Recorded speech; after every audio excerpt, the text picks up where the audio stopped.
What up, nerds?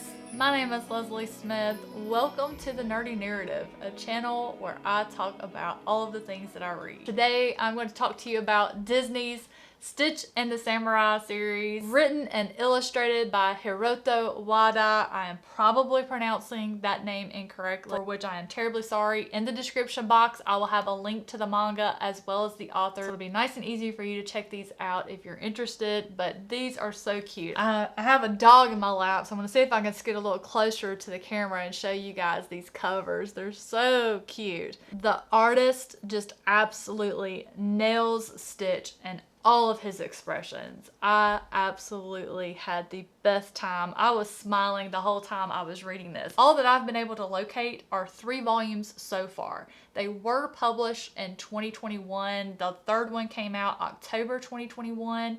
It was a complete story, but the way the chapters are written is definitely one that could be picked up and carried forward. Another thing to note, these are labeled as 12 and up. The story and how it's presented is definitely geared for the younger side of the spectrum, but still very enjoyable for adults like me who love Stitch, enjoy manga, or just want something fun and light and fluffy to read. And then the second thing to note here is this manga is basically have the same MO as the Lilo and Stitch movie. Meaning, Stitch is once again fleeing the Galactic Federation, but instead of landing in Hawaii, he lands in the Sengoku era of Japan. What is most hilarious is he is discovered by this really brutal warlord named Lord Yamato.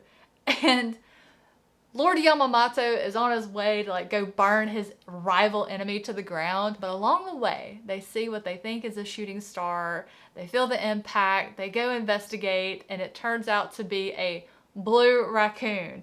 Oh my gosh, and the different animals they think that he is throughout the story is so funny. So this blue raccoon comes climbing out of the spaceship.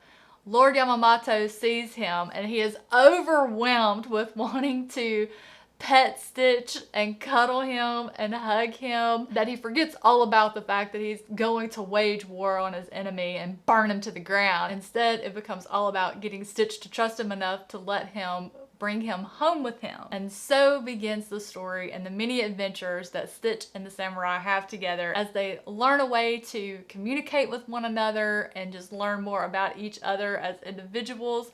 Stitch is still Stitch. He's very smart, he's very cute, but he also loves chaos. And sometimes it's accidental, sometimes it's intentional. Of course, as time goes by, Jumba, who is the one that created Stitch or Experiment 626, Jumba and Pleakley come to Japan in order to get Stitch because the Galactic Federation has demanded that they go fix their mistake by catching the fugitive. The adventures of them trying to recapture Stitch and what happens, and I absolutely loved it. So while there was a lot of similarities between this manga story and the movie, there were also some subtle differences that made it different and enjoyable. Like I said, if you're a Stitch fan, you're gonna get a real kick out of these. I'm so glad that Star discovered that this manga existed and let me know. I will definitely be keeping my eyes peeled out for more of these. If you want something to just read and enjoy, have a good time with, have a lot of laughs over, this manga is definitely one for you. Not only that, it is completely safe and appropriate for your children, ages 12 and up. I completely agree with that age label that they put on there. And that will do it today for Stitch and the Samurai. If you think you might be picking this one up, definitely comment down below and let me know. I would love to talk about some of my favorite moments in this manga with you once you finish.